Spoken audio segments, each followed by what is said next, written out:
Alright, Brandon and I move on.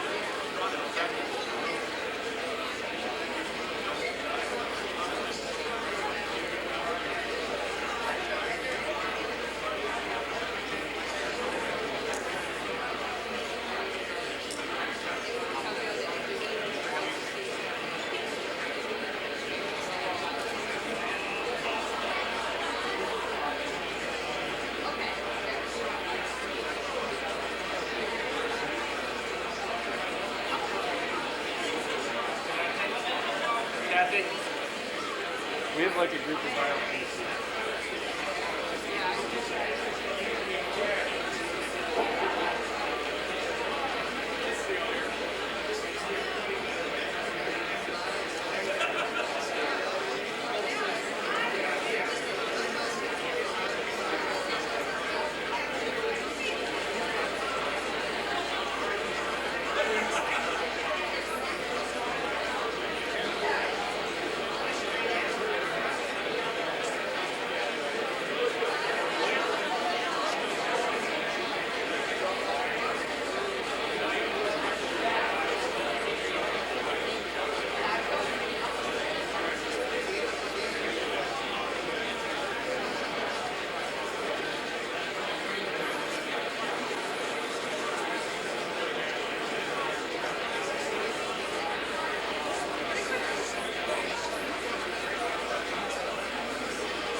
Oh, I would make it.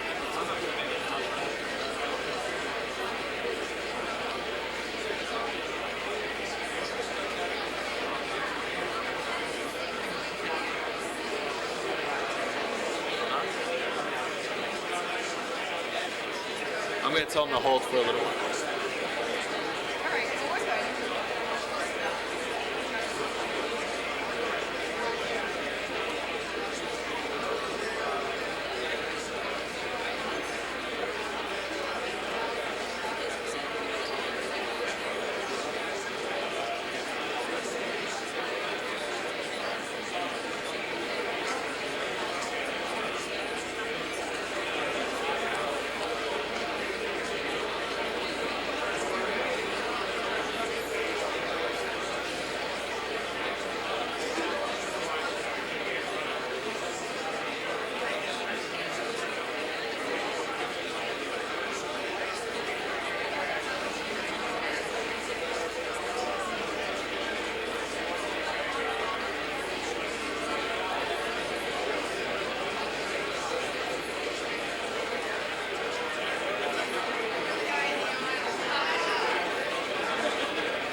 Good evening. My name is Janet Phipps. I'm a Lieutenant Colonel with the Iowa Army National Guard and here as a National Security Fellow for the year. It's a great opportunity. And I have a double pleasure this evening to give you some background on General Richard Myers, our special guest this evening, as well as then to introduce the Dean of the Kennedy School, Joseph Nye. First for General Myers. He currently serves as the 15th Chairman of the Joint Chiefs of Staff, taking this position on October 1st, 2000. In his capacity as Chairman, he serves as the Principal Advisor to the President, the Secretary of Defense, and the National Security Council. Prior to becoming Chair, General Myers served as the Vice Chair of the Joint Chiefs of Staff for 19 months. General Myers has served in numerous other distinguished positions in the United States Air Force. These include the Commander-in-Chief, the North American Aerospace Defense Command and U.S. Space Command, the Commander of the Pacific Air Forces, Hickam Air Force Base in Hawaii, and the Commander of the U.S. Forces Japan and 5th Air Force at Yokota Air Base in Japan. General Myers is a command pilot with more than 4,100 flying hours in a variety of aircraft, including 600 combat hours in the F-4.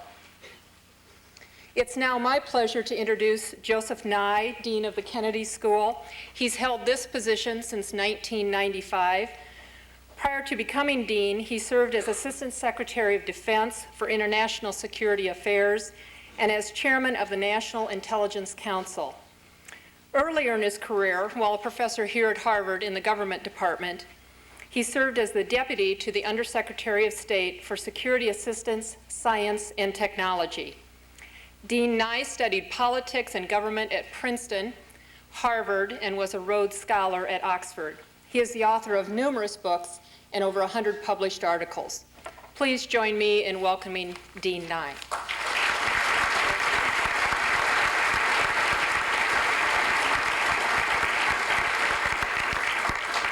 Thank you, Colonel Phipps. I must say that the Kennedy School sees its mission as training public leaders. And over the years, we have trained a number of wonderful public leaders who have worn America's uniforms. And it's a condition which we proudly continue. In fact, one of the programs we have is a program in the summers for training national, international security managers. And I'm proud to say that General Myers is an alumnus of the Kennedy School because he graduated from that program in 1991. I should add a point about General Myers in addition to the formal positions that he's had. There's a wonderful story that he did not always plan to become a pilot. Apparently, he was terrified of planes as a child after he saw one crash. And to help him overcome that, his parents insisted that he spend time watching planes take off and land. It's not too bad to go from that start to being a decorated command pilot with 600 combat hours in Vietnam and Distinguished Flying Cross twice and 19 air medals. If you talk about people overcoming things, that probably was about as good a record as you could want. And not only is he distinguished in the positions he's held in his role in combat, but he's known as a technology whiz kid in the service. When he was serving as Commander-in-Chief of NORAD, North American Air Defense and U.S. Space Command, he developed a reputation for understanding some of the most esoteric and difficult new challenges that we're going to face. So when we have him back here this evening, we like to regard him as one of our own, a very special person, and we're all looking forward to sharing with him his views on the war on terrorism, which thus far the American military has done extremely well. So please join me in welcoming back to Harvard General Richard Myers.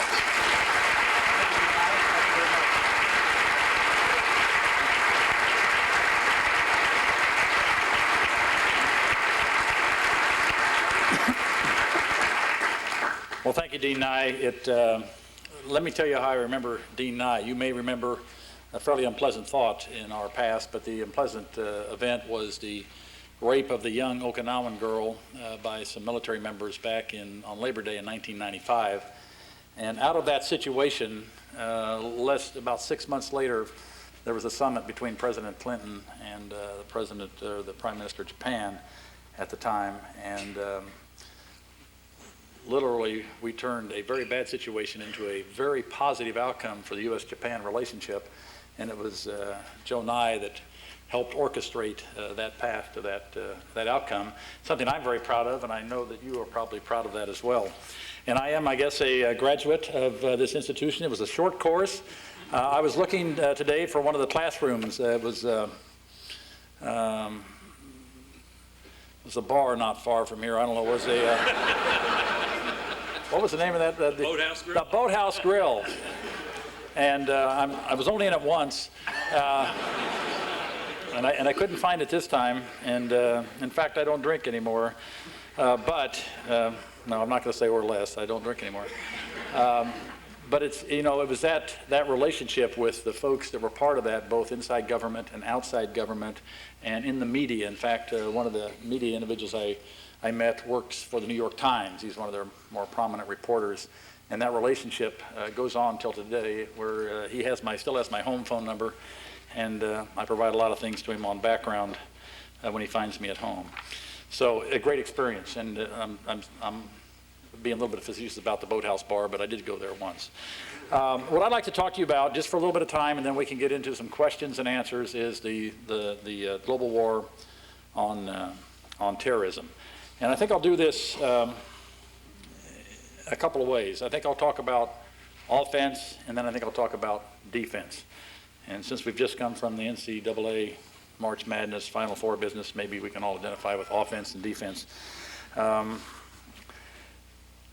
We've had some success in the war on terrorism so far, but I'm going to start out by saying that this is going to be a long, long fight. And it's not going to be just the military that's going to be engaged in this war. And we'll get into a little bit more of those details here in just a minute. But let me just start out with a premise. This is going to be a long effort, and it's going to require all instruments of our national power and those of our coalition partners and allies, all different facets of their government that has to go forward to work on the goals that we've set for ourselves.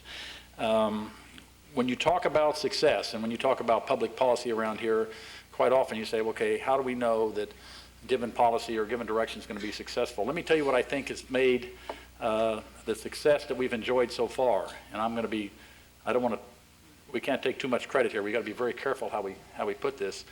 But the success we've had so far, I think, is due to several factors. Let me just talk about it. One is the civilian leadership of the United States government has set a course for us that is very clear and has never wavered. And so we have civilian leadership that understands where we need to go, and they're leading us there.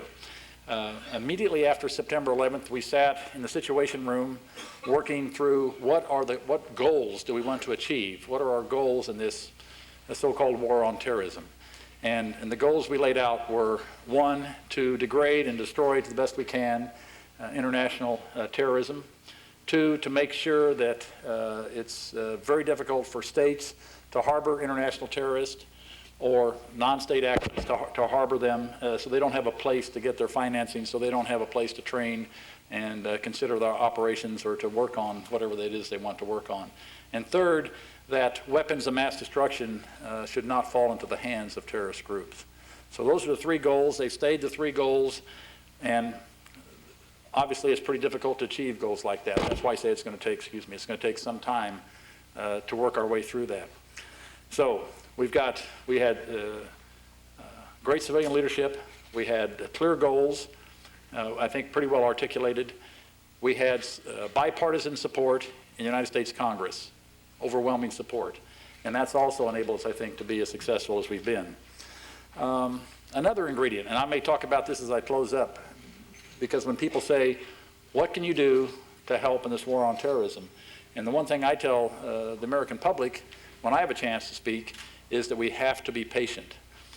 We cannot have expectations that every 3 months we're going to have some event like the Taliban falling in Afghanistan. That's just not the way this different kind of war is going to be fought. So we've got to have patience, and we talk about lasting years. It will probably take us years to get to the end of this. Another key was early on recognizing the need to build a coalition, and we have probably 80 plus countries that have joined with us one way or the other in this war on terrorism. Some of them actually have combat troops inside Afghanistan. Some of them provide assistance in kind or other things they can do within the limits of their constitution or their government or their resources that may not be in direct combat, but help us in other ways. Clearly we have very good information sharing. I was talking to John Reppert, wherever John is, and former defense attaché in Russia, and he's been talking to some of his Russian counterparts, and I think people are amazed at how far we've come with our Russian partners in the sharing of intelligence and information as it pertains to the war on terrorism. And that's not an isolated case. That's across the board with a lot of our friends and allies around the world, and even some that we're not as friendly with, like we are with, as opposed to the Russians, where we've got a really good relationship going. Another thing that has enabled this war to be successful is the coordination inside Washington, D.C. among all the departments and agencies that have a play in this war. Remember, and you've heard the President say it from day one, this is not just a military effort. This is a broad front of all instruments of national power that go together to try to win this war. And so the intelligence agencies, law enforcement agencies, I have a niece that works at Treasury. She works in the enforcement area there. The work they're doing to shut down financing to international terrorist organizations, at State Department on the diplomatic front, the many things they do to help on this war, that all plays together. And on any given day, you may or may not see this war going on. Obviously in Afghanistan there have been some peaks and valleys. I think General Tom Franks, who's leading the war from Central Command, mentioned that it's kind of like watching baseball. And there are moments where it's pretty exciting, and there are longer periods maybe where it's not much appears to be going on, but nevertheless things are always moving, strategies are always being implemented. And that's the way this war is. We finished this operation that we called Anaconda. That was a pretty visible thing. We tragically lost some soldiers in that effort. And then after that was over, things got quiet for a while. And the next thing you hear is that, gee, in Pakistan, they arrested over 50 al-Qaeda personnel, to include a fairly high-ranking al-Qaeda member. And that was not a military effort. That was a civilian law enforcement and intelligence agency effort in conjunction with the Pakistani government. And so while you didn't see the planning for that and there were no headlines about that, they've been working on that for quite some time, and then eventually they make their move and they make a dent into this threat we face. I would also say another key to success as we get a little bit lower down in the tactical level was the fact that we had a pretty good plan from our U.S. Central Command and General Tom Franks, and then it was well executed. And I would say in that as well, that General Franks was willing, because it is a different kind of war, was willing to experiment. Now, if you were given the task to go fight a war, that might not be your first ideas. Well, gee, I'm going to use this to experiment a little bit. I mean, you want to assure victory, and you might be very, very cautious. So it's not an easy thing for most to do. But in General Franks' case, he turned that into a virtue, and things that we hadn't done for some time, like putting special operations forces on U.S. Navy aircraft carriers, worked wonderfully well with no complaints from anybody. Everybody saw the job that needed to be done and said, let's do it. Or the use of the Navy's P-3 submarine hunting aircraft. I don't know if you know what this looks like, but it's a very old aircraft, 4-engine, that has been continuously upgraded with avionics that is supposed to be out over the ocean looking for submarines. Has been turned into a system with its sensors to look out in front of ground forces and feed back what it sees to the ground forces as they move around looking for pockets of Taliban and al-Qaeda. So an innovative way to use a new system. And it was General Franks' willingness to allow this to happen, I think, that resulted in some of the success as well. I will just end with this list of things that I think enable success, with the most important one, and that is our people. And as any of you know that have been out there trying to do anything worthwhile in this world, it comes down to people making it happen.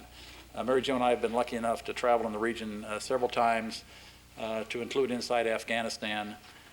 We have put our troops in some pretty bad places where just health issues, sanitation, water, food, become really critical issues. And you never hear them complain. I can remember walking up to the in the mess tent one morning, I think it was in Uzbekistan, and they had the trays of food laying up there, and they had something that looked kind of like scrambled eggs, except they were green and gray. And that said, for some of you, there might be some that have served back in World War II, Korea days, might remember some of this powdered eggs. It's pretty bad looking stuff. And that's why you see on the tables lots of ketchup and Tabasco and salsa that kind of dress it up, and you taste that instead of these, they're the consistency of eggs, they are that. Not exactly the taste in the picture of eggs. But they weren't complaining about that. They just simply don't complain. They are very concerned about getting the mission done. Morale is uniformly high. I will tell you one anecdote, and then I'll move on to the defense piece of this. And this has to do with a visit we made to Roosevelt, U.S. Navy carrier in the North Arabian Sea. And we had a wonderful visit there for several hours, and we're getting ready to leave the ship and go back to Oman. Just as we're getting ready to put on our life vest and our little helmets to get on the aircraft that takes us off the carrier, we hear, "Man overboard, man overboard." And I said, "Well, this is a stupid time to have a drill." And it turned to the captain and said, "This is not a drill, I must go to my duty station." I said, "I understand that." And one of the plane mechanics had been blown overboard by the jet exhaust up on the flight deck and fell to 60 feet into the water. And I mean, you can hurt yourself falling 60 feet into the ocean. They immediately put, I mean, they're prepared for the contingency. It is sort of a strange thing. You look out the little porthole there in the captain's cabin and you see everything at full stop. When you're on a huge ship like that, it's just kind of an unnatural to be in the middle of the ocean and be at a full stop. But they had quickly brought him up out of the water, and as we walked out to our airplane to take off, we passed by the litter that he was in, and he was prone on his back, and he was very agitated. And we were wondering why he was, I mean, I didn't know if he was hurt, because he was very agitated. And I think, T, you were the one that, when we got to Oman, Captain McQuarrie, who's on my staff, called back to the ship to find out, well, what's the status of this individual? And they found the status was that he was returned to duty in about 2 hours, that he was fine, there was no problem. So why was he so agitated? Well, he was agitated because when the rescue swimmer came up to him to try to extract him from the water and put him in this basket, said, "Well, you'll have to take off your tool belt." He said, "Oh, no, I can't take off my tool belt." I said, "No, you have to take off that tool belt. It's too heavy. We got to get rid of it. It's either you take it off or you're going to drown." And so he finally got the tool belt off him. But this sailor was so worried about that tool belt, because he said, my chief petty officer is going to get on my tail, because all these tools are accountable. For those that work around jets and jet engines, all your tools are accountable. You know, at the end of the day, you have to account for every tool you checked out. And he said, I'm going to get, you know, the devil from this guy. And that's what he was agitated about, apparently. It was nothing to do with his physical condition or anything else. He was just mad that he lost his tools, because he'd been trained, and this young man was probably 19 years old, would be my guess. But that is not untypical of the sort of motivation you find from our volunteers who are serving over there today. And I just offer that at the end. And the point was that the most important asset we have going for us in this war, from a military perspective, and I'm sure it's true for other agencies and departments, is our people. And there's no illusion on my part. I know who does the work. It's the folks out there in the field. It's not us that are sitting behind a desk somewhere, I can guarantee you.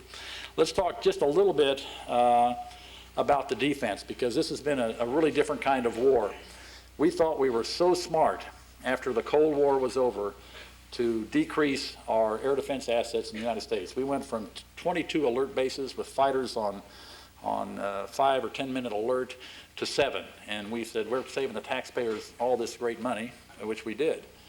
Never anticipating events like September 11th. I mean, just never entering our calculus as we tried to think about that. Since then, of course, we've had a very busy air defense posture.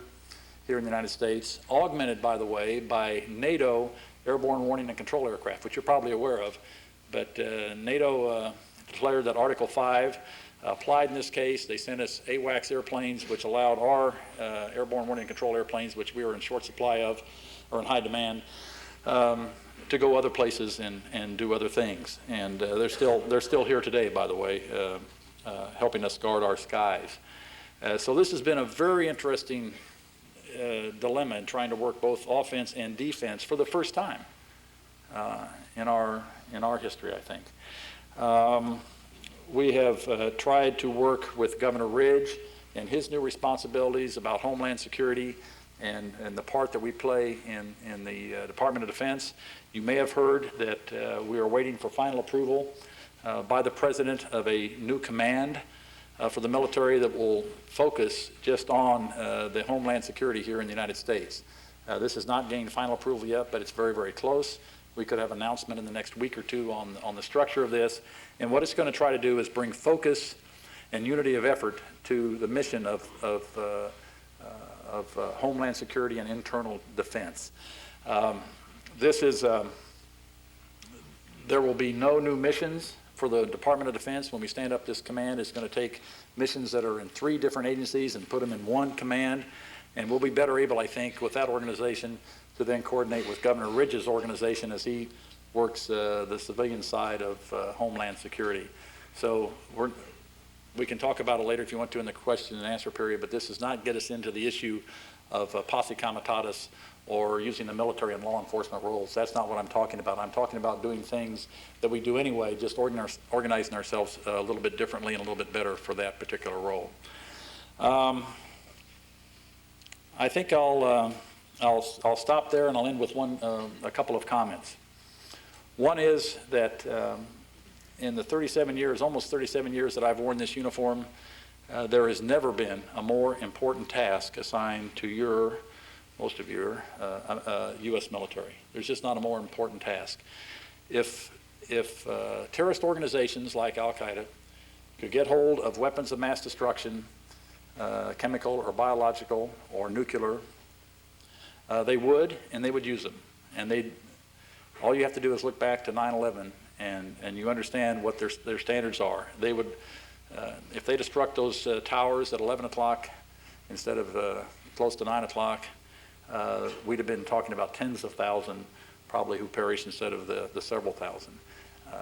That would not bother them at all. And you saw the bin Laden tape, I think, and taking some satisfaction with that. So this is a very, very dangerous enemy that we need to work hard. As I said before, this is not just a military task. There's certain things the military can do, there's certain things we can't do. So there's a world of work to be done out there by a lot of public servants in your government, and not only at the federal level, but the state level and the local level as well. So then I'd like to transition a little bit. If this is really an important task, we're sitting here at the Kennedy School of Government. A lot of folks going to school here that are probably contemplating or perhaps already in public service jobs. And my plea would be, and this is not an advertisement for the dean here, but my plea would be there has never been, I don't think, in recent memory, a more important time for people to go into public service to help contribute, to try to make a difference in what is one of the most important tasks we've ever had before us as a nation. So my charge, if I can do that, would be consider very hard going into public service and helping your government, whatever government that is, and I know we have probably lots of international students here as well, but there's never been a time where you can be more proud to be in public service, where you can make such a difference on such an important matter. And people ask me all the time, are you having fun in this job? And I said, well, I'm not sure, becoming the 15th chairman of the Joint Chiefs of Staff a week before we go to war is exactly be described as fun. But I will tell you, it's probably the most fulfilling thing I've ever done in my life the last 6 months. And we get a lot of help doing this, by the way. So I represent all those people that really do the work. And I think other people that are going into public service today would probably find that it would be some of the most fulfilling things you will ever do. And I'll hark back to my comments on how well our U.S. interagency works together. We can always do better, and the Dean has seen that. Other people in this audience have seen how it works. But we are working very well together. The American people would be proud if they could have a little TV camera in there, some virtual staff meetings. I think you'd be proud to see how well we work together on this common theme and this common goal. So with that, I think I'll stop, and we'll open it up to questions and answers.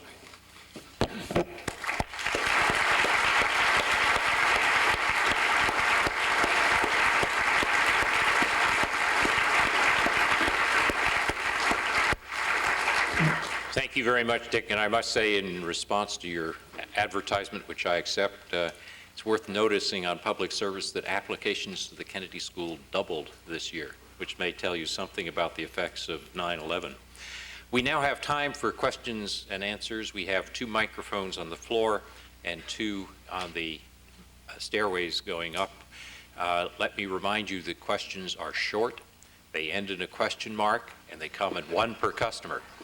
I'd also like you to identify yourself as before you ask your question. So let's start on the left side here. General Myers, my name is Alan Hassel, and I'm a concerned citizen.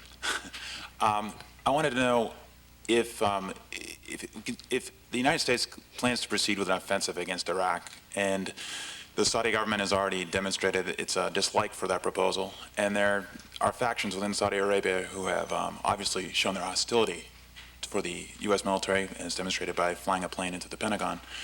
How comfortable are we in keeping troops in Saudi Arabia while we launch an offensive, say, from someplace like Qatar, as General Franks suggested last week? That's an excellent question. I'll remind the audience that our relationship with Saudi Arabia goes back 70-plus years. Somebody asked a question. I think I was doing an editorial board over at the Globe earlier today, and one of the things I said then, I'll say now, is that our relationship with Saudi Arabia is very good.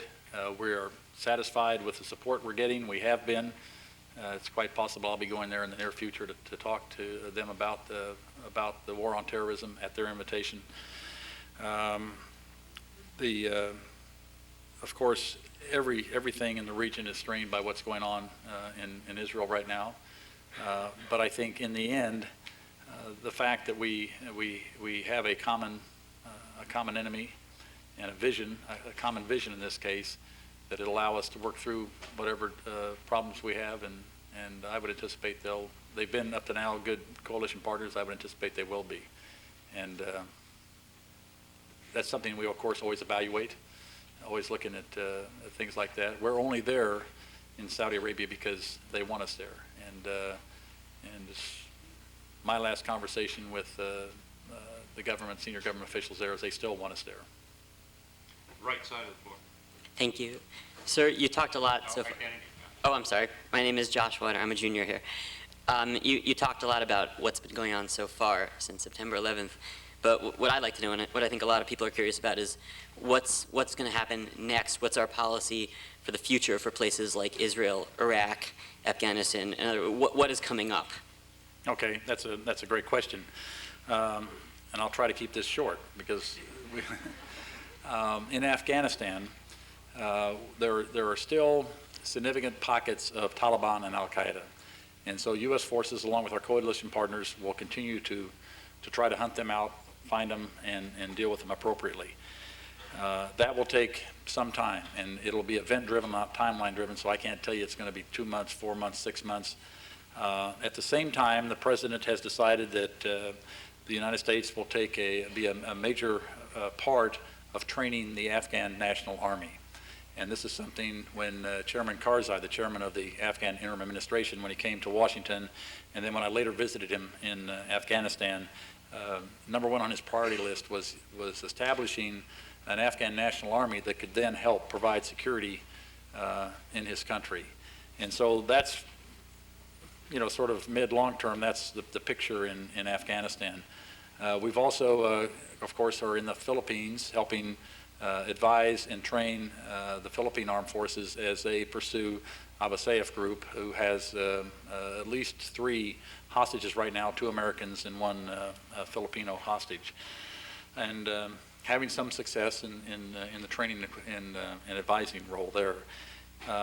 Likewise, I think the President has said in a couple of speeches that we will be helping the Yemenis in a similar way in trying to help train their armed forces in counterterrorism, and there's the potential to do that in the state of Georgia as well. So that's kind of on, those sorts of things are on the horizon, and beyond that there have been no decisions or no timeline set for any other major actions. Let me just say though, that's on the military side, and that's just one, and that's appropriate for me to answer on that side.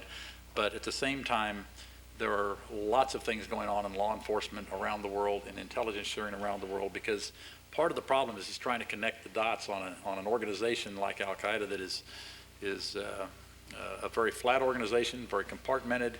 No one person usually knows all what's going on, and so trying to find relationships, find how money is moved, find how weapons and bomb-making equipment is moved is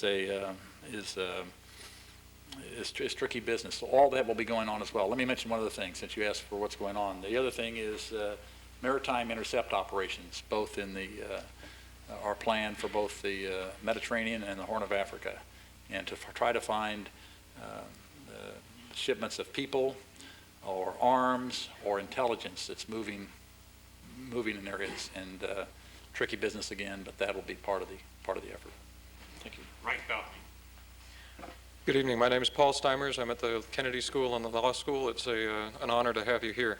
I was wondering if I could hear your thoughts about missile defense. In particular, what kind of system you think we ought to be reaching for, how much you think we ought to be willing to pay, and whether your thoughts, whether your assessment of the threat from missiles has changed since the September 11th attacks. Boy, that's a thesis, I think, but I will give you the Dick Myers version, which will be the land grant version of this answer to this question. If you remember back, those who are old enough to remember back to Desert Storm, the one event where we lost the most people was the Iraqi Scud that went into Dahran Air Base and hit a barracks and killed, I think it was 19, I'm thinking, but I may be off by a little, but killed a lot of our folks there.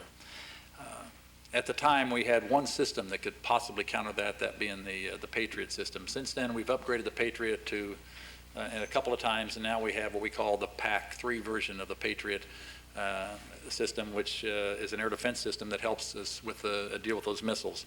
So I would say the way we've organized now, the way the Secretary has organized missile defense in the Department of Defense is a very broad front. Everything from short-range missiles to intercontinental missiles are in the Missile Defense Agency's portfolio.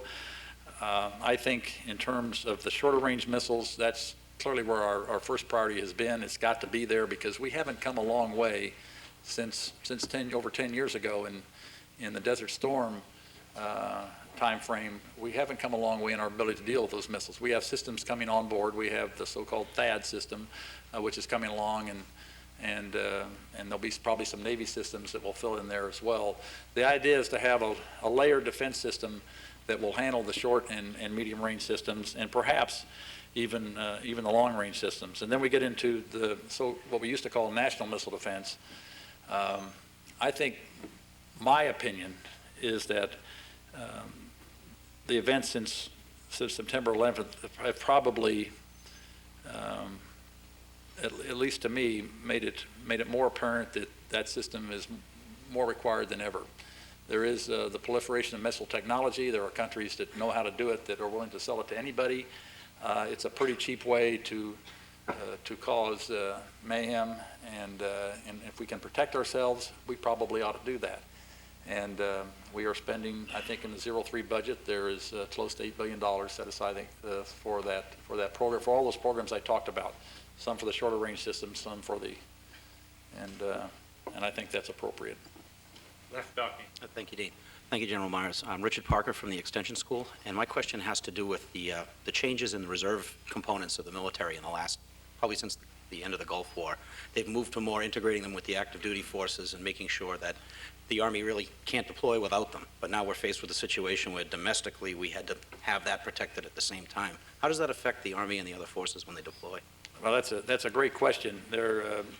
I think if we were to look at the active and reserve component mix today, you know, what types of units we have on active duty, what types we have in the reserve component, that some services may elect to do it differently today than the way they elected to do it 10 years ago or 15 years ago. Because it turns out to be true that for a major U.S. Army movement, you generally got to call up part of the reserve component. But it's almost true for all the services. We are very well integrated today in our capabilities. We generally can't move without the reserve component being called up. Today there are over 80,000 guardsmen and reservists called to active duty. And that number may go down slightly as we look at our defense posture here, particularly the air piece over the continental United States. That may go down slightly, but it is it's a big issue, or it's one we're going to address. Of course, that solution will take a long time. I mean, you can make a decision today that you want to have a different mix, and it'll take you 4, 5, 6 years to get it implemented. But it's one we're addressing. For those that don't know, when you call up a reservist, of course, to active duty, there's lots of impacts. There's impacts, of course, on their family. There's also the impacts on the employer. The best story I heard was this young airman, well, he wasn't so young, Master Sergeant, security forces guy that was with us on a trip to the Middle East. And boy, he was built solid. And we were talking about what he did in his real life. And he says, well, I make the heads for the Harley-Davidson engine. He goes to our motorcycles. I said, we have something in common. I like this. And I said, how's Harley-Davidson as an employer when you were recalled to active duty? He said, well, it's pretty good. They're going to pay my full salary for the first year and all my health benefits for the first year. That's as good as it can be. But often, if you're in a smaller company and you're leaving, I mean, one person leaving is a big deal. So we're trying to work all that to make sure we can smooth flow the mobilization business and make sure we don't have excess folks on active duty and all that. But that question, I tried to get to it, but it's a big issue. We could not exist without the reserve component as the bottom line. Thank you. Left floor. Welcome, General Myers, and thank you for coming. My name is Jason Samin. I'm a sophomore at the college. And I'm wondering if you could apply your military expertise to the situation in the Middle East. Regardless of whether Israel is justified in its actions, how effective will Israel's recent operations in the West Bank be as a strategy to prevent terror attacks? That's an excellent question. Did you catch the President Bush's speech today? I did not. Did not? Okay. Some of you probably heard the president. I think he talked about that. I'll just have to see if I can trust my memory here, but he addressed that fairly directly, and said it's understandable why Israel would respond to the attacks like that, but for the long-term solution in that particular case, that force is not the answer. And then he went on to describe the path that we need to pursue in the Middle East peace process, which is pretty well known. I mean, this is not a mystery. And I'm getting way outside my lane now, but I would just say he addressed that very well by saying that the use of force is, while understandable, is not the ultimate path to peace. And then talked about the responsibilities of both parties and other nations around the world that have all signed up to various UN resolutions. So the way forward is pretty clear. It's just a matter of, I think he used in the speech, enough is enough. And I think most of us feel about that tragic situation over there that enough is enough. He also used, for those who remember the speech, he used the example of the young woman from Palestine who decided to become a suicide bomber, but and killing a young Jewish lady, both of them, one of them 17, one of them 18. And if that isn't the definition of tragedy, I don't know what is. So, thank you. Right side. Ehud Iran. I'm actually a reserve major in the Israeli Armed Forces, and I would love to answer the previous question, but I'll stick to my original plan. Remember, the dean said it had to end in a question mark, so that'd be a tough thing. That'd be a tough thing to do. We all follow with great interest the questions about Iraq. When and what will the U.S. do? From a purely military perspective, once a decision is made in Washington, how long will it take to amass the necessary forces for an operation similar to Desert Storm? I wish I could answer that for you, but I'm thinking back to my friend Secretary Rumsfeld, and we just can't get into the operational details of that. But let me make this point. There's not been a decision to do anything with Iraq. So then, of course, there's been no timetable set. So I'll just let it go at there. But that would be getting into operational details that I'd prefer, even if we had some, I couldn't share them. Mike Duffney. My name is Nasser Fazal. I'm instructor in science here in university. I'm a Pakistani, and I just wanted to ask you a couple of small questions. Number one, when the decision was made that you're going to get Pakistan involved and you need Pakistani help, there are several descriptions in the media. One of them is that the gun was put on General Musharraf's head for his cooperation. And the other one is that he actually volunteered. I want to hear from the horse's mouth. Well, as the horse in this case, I guess.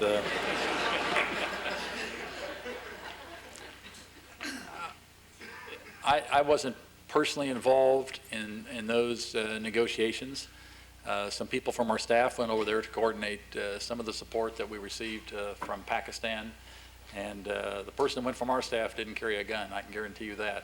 I think this was a strategic decision by President Musharraf, and I don't think there was any gun held to anybody's head in that case. Left bow. My name is Trent Thompson, and I'm first year at receiving Master's in Public Policy. Last semester, President Clinton visited the Kennedy School, and in that visit, at that very same podium, he shared an idea with us, an idea during his first administration, which, after consulting with the Joint Chiefs of Staff and after consulting with the Pentagon, decided to let go, and an idea that during his second administration he wished he had reconsidered. The idea was to have a UN-based separate branch of the armed services, and to have it such that it's totally volitional as far as recruiting is concerned, but also to have it such that it would be responsible for UN military operations, rapid response. And I'm wondering, sir, what your opinion is on this issue, and what strengths and weaknesses such a program would entail. I've never seen the details of such a program. I can tell you, though, that as you know, your U.S. armed forces and many armed forces around the world are engaged in peacekeeping operations, most notably the Balkans, where we have thousands of troops today that do that mission. I think one of the things that makes them effective in delicate situations, and if you remember, before we got to the Dayton Accords, some of the peacekeepers in there actually turned into hostages and prisoners and targets. And so this, when you talk about peacekeeping, I think one of the strengths you bring from a uniformed member of an armed forces is the skill needed to be ready for any particular situation, because peacekeeping sounds peaceful, but it's not always. I'll give you one example in Kosovo. There was a village down at the end of a road. So it was the last stop on this little two-lane dirt road where they needed to pick up an individual that had been a criminal or whatever. And a U.S. squad went in to do that. And on the way in, it looked like a pretty peaceful rural community.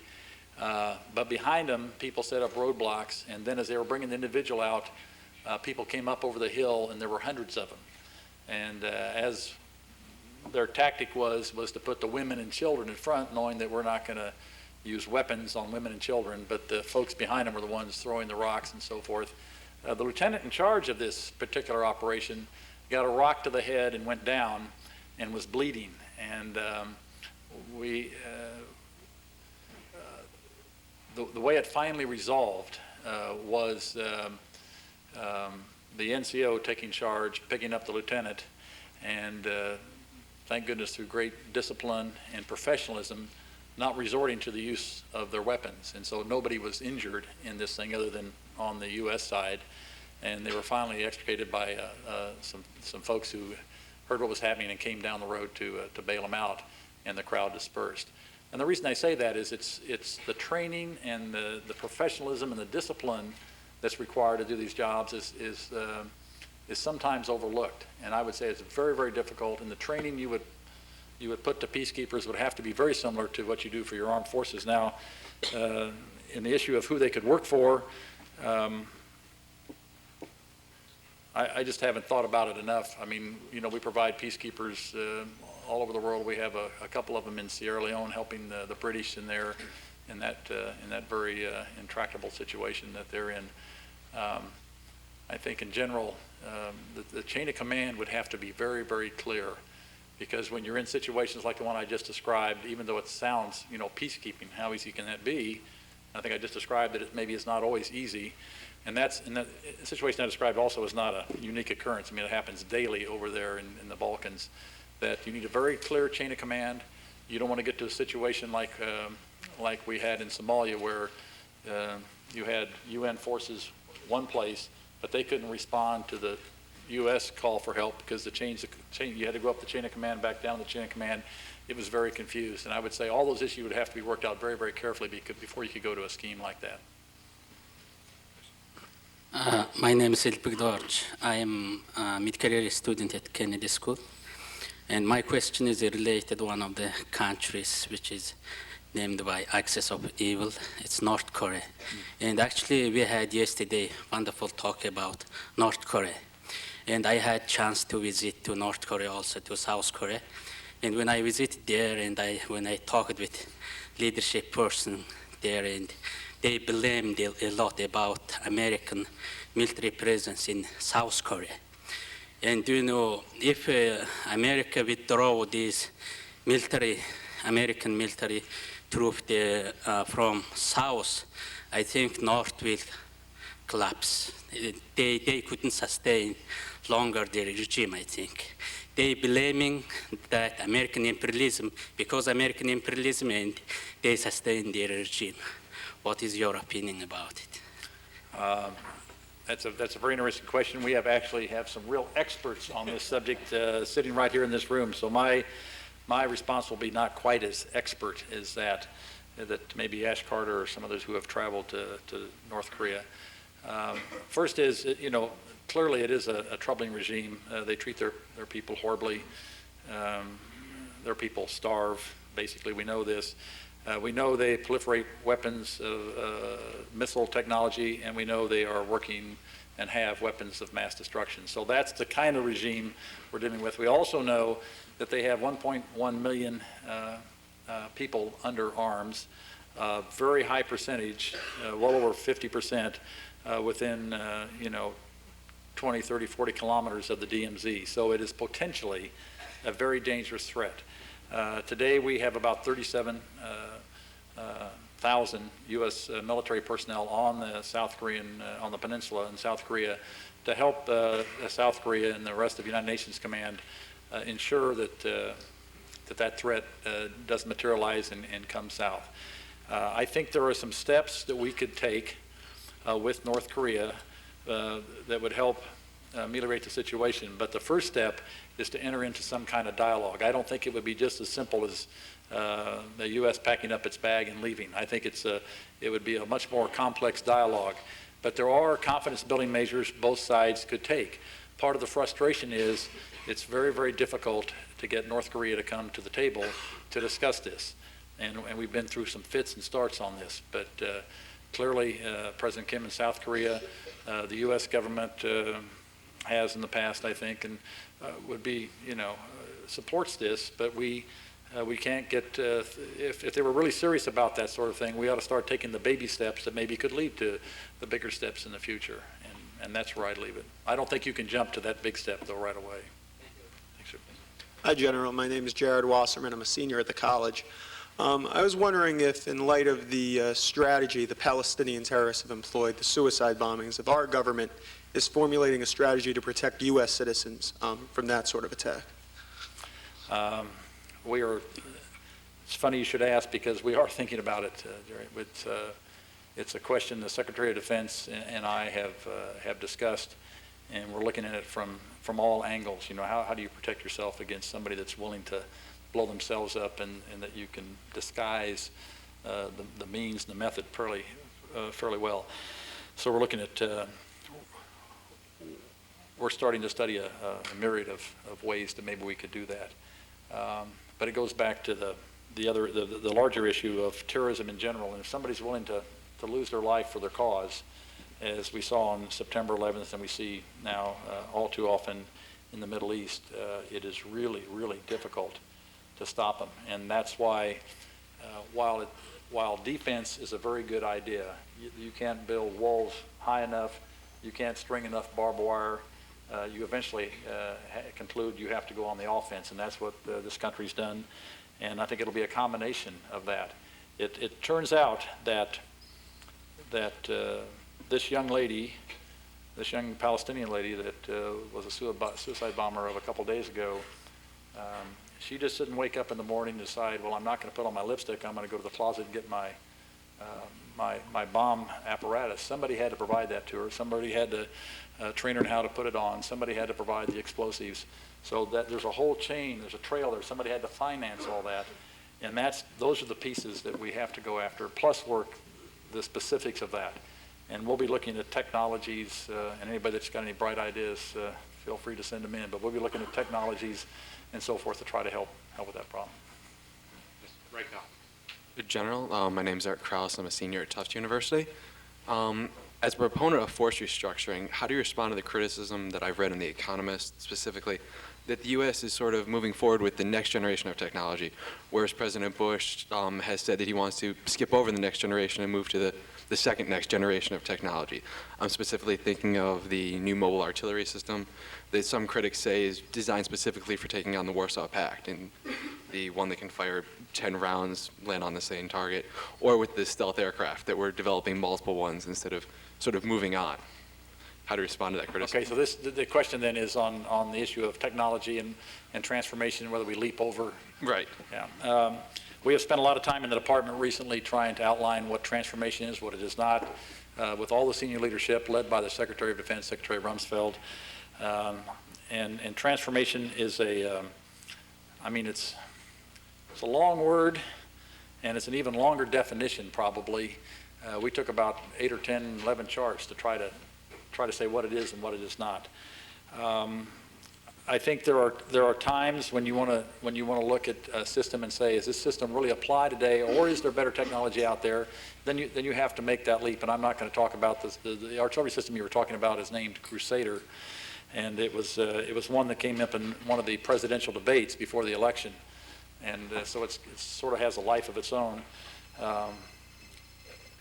And I don't want to get into the merits of that particular system, but the notion that, you know, you might want to wait and there might be technology around the bend that is better. In some cases you can do that. In other cases you can't take that chance. And it depends on the particular system you're talking about. When we talk about our tactical aviation, both Navy, Marine, and Air Force all have tactical aircraft.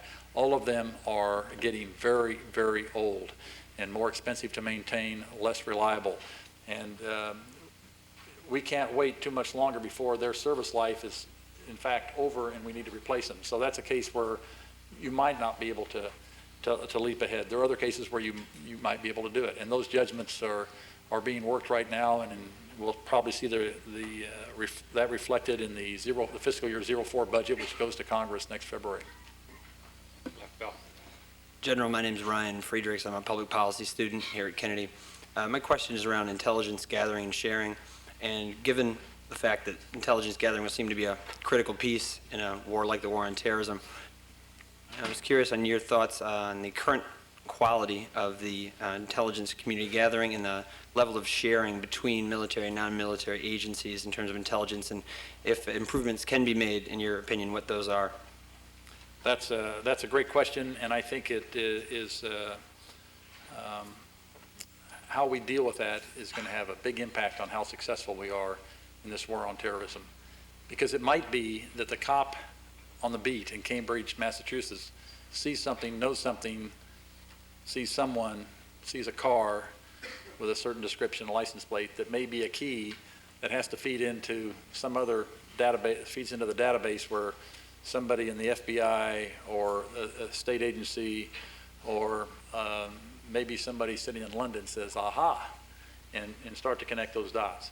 And we don't have that connectivity today.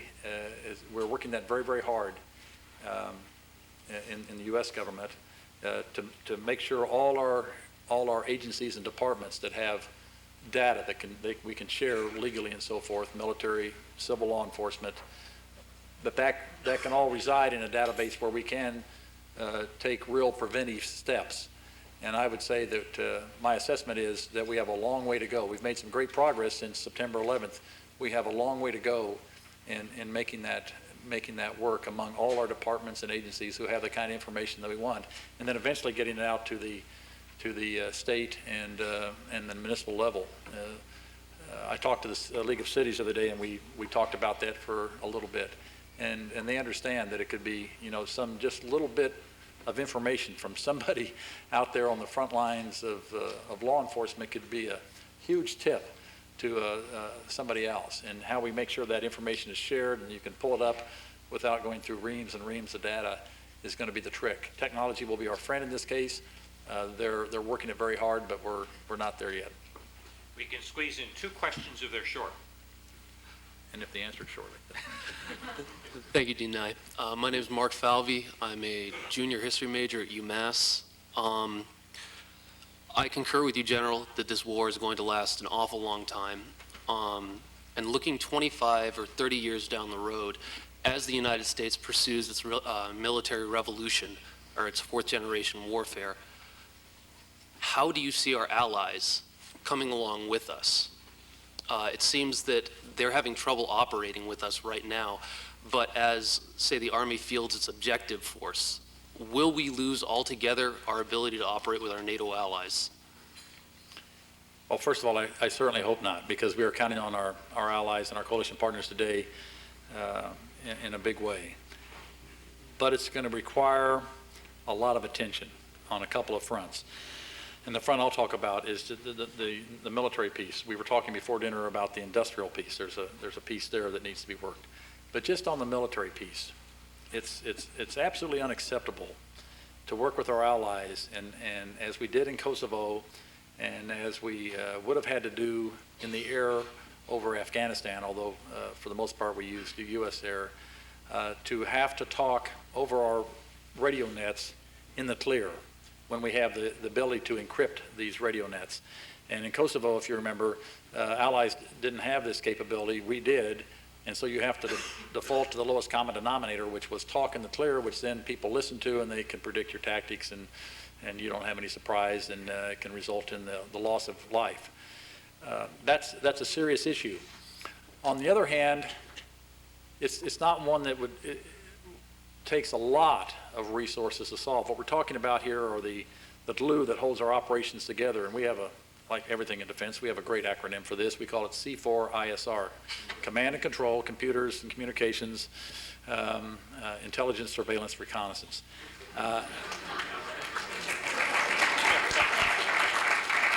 Don't we all hate that? But we all have our languages. I know there are languages up here I don't understand. One of them being English, but this C4ISR, if you'll permit me, now that we all know what that is, that's the glue that holds things together. And fortunately today, where technology is going, you know, devices are becoming lighter, cheaper, require less power, less cooling, and we've really got to focus on our ability to command and control our force, to be able to communicate in ways that the adversaries can't hear, and in addition, we've got to put resources into precision weapons capability.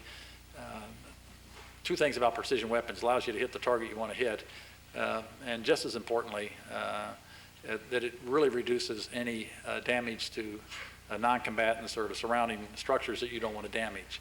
And we've been fairly successful in Afghanistan not totally, but fairly successful in Afghanistan with limiting what we call collateral damage because of the precision weapons. And so allies need to get into that business as well.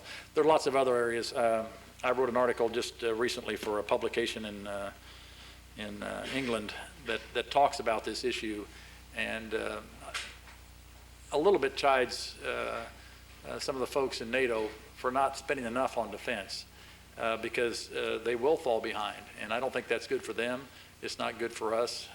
None of us are going to be large enough to take on this kind of a global war by ourselves. We'll need their help, and frankly, they need to bump up their defense expenditures a little bit. It's just so important. Last question. Thank you. My name is Elizabeth Jacobs. I'm a PhD student in the sociology department here at Harvard. And last fall in a presidential debate, President Bush argued the point that he believed that the U.S. military, the U.S. in general, shouldn't be in the business of nation building. And I'm wondering, given the new context in Afghanistan and the U.S. military's clear role there, how you see that position to have shifted, grown, changed? I don't think the president has changed his position. I think that remains the position. Having said that, the president thought long and hard about the requirement to help train the Afghan National Army and made the decision to do that. And so we'll start that here in the next several weeks. Part of that, I'm sure, is because Chairman Karzai, when he came to visit, made that such a high priority for him. And it's clearly a way out for us, in a sense. If they have good security forces, they can take care of these pockets of resistance that are left, whose goal will be to try to bring down whatever Afghan government is in place, whether it's the interim authority or whether it's what follows after the Lord Jirga or whatever it is. And but I think in general the principle holds. I don't see a major shift from that principle. Dick, we are proud to claim you for the Kennedy School. We feel safer as citizens being in your hands, and we will welcome you back as often as you would like to come. So please join me in thanking you. Thank you very much.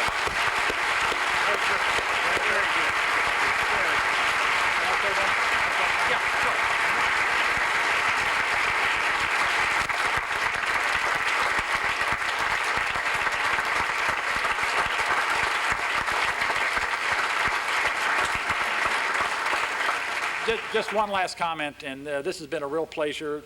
I remember this room as a place where I ate my lunch, right? Is that where it came from? Okay. And I can't see anybody up there, but I can see there are people up there. The lights are so bright.